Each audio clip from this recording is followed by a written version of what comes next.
Olá e boas-vindas a mais uma análise por aqui.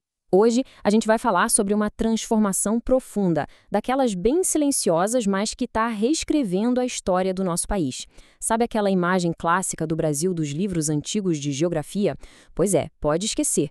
Os dados mais recentes do IBGE, cruzados com informações demográficas super rigorosas, mostram um cenário simplesmente fascinante. A gente vai entender passo a passo como o Brasil está mudando e numa velocidade impressionante.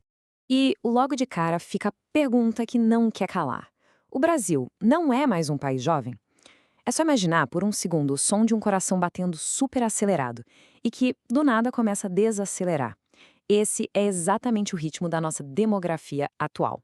Aquela velha ideia de que somos a nação do futuro com uma base infinita de crianças e jovens, bom, isso está ficando no passado. Mas o que será que os números estão gritando sobre essa transição? Beleza, então vamos mergulhar nisso. 35 anos. Essa é a nova idade mediana da população brasileira, segundo o censo de 2022. Para dar uma noção do tamanho desse salto, em 2010 a cidade era de apenas 29 anos. Quem acompanha nossos conteúdos de sociedade pode até se assustar, ao perceber que o país envelheceu 6 anos em pouco mais de uma década.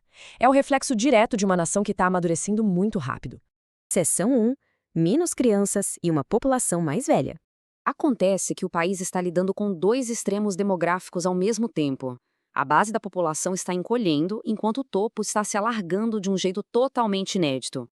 O que é realmente interessante de se notar aqui é essa transformação estrutural na pirâmide etária. A base, que representa as crianças e os jovens, está visivelmente bem mais estreita do que antigamente. Em compensação, o topo e o meio, que são os adultos e idosos, estão se expandindo à beça. O índice de envelhecimento comprova isso perfeitamente.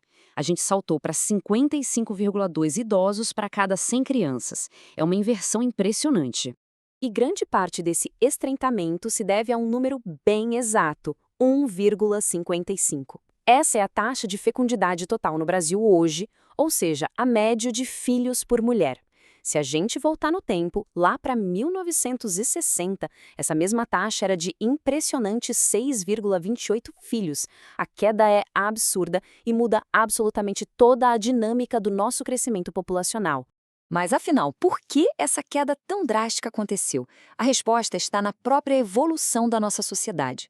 A maior participação feminina no mercado de trabalho, o acesso ampliado à educação formal, além, claro, da popularização do planejamento familiar e dos métodos contraceptivos, são os grandes motores de tudo isso.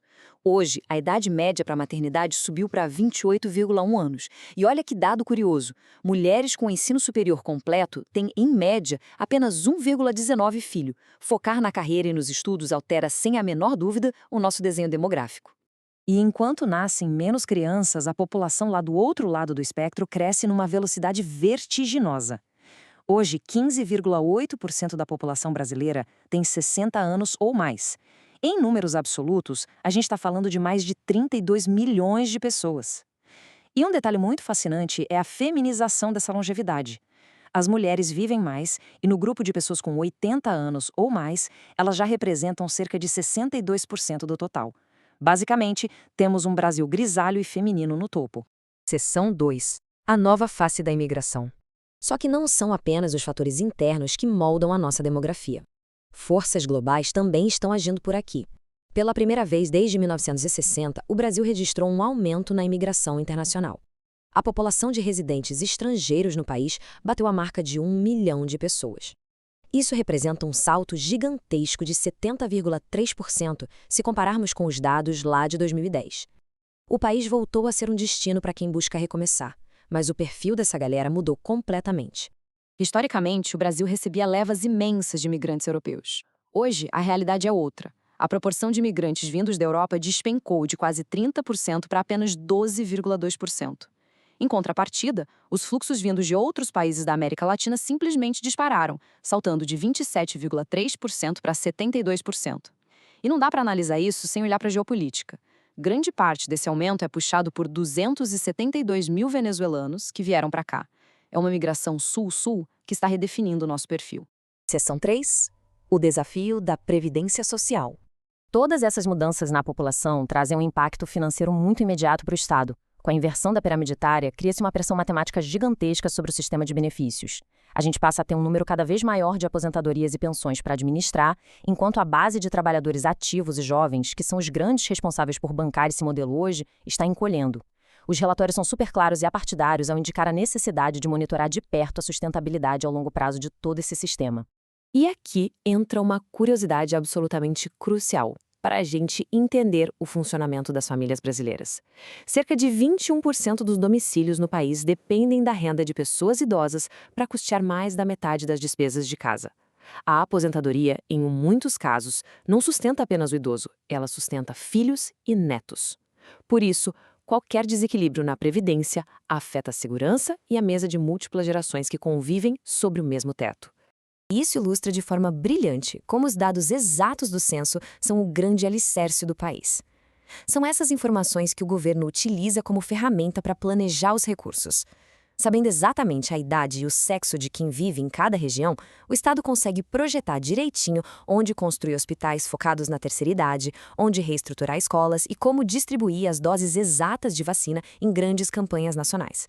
Tudo é planejamento puro. Seção 4. Desigualdades e populações tradicionais. Ao mesmo tempo em que a gente olha para a demografia do país como um todo, é essencial observar aquelas fatias da população que muitas vezes são invisibilizadas.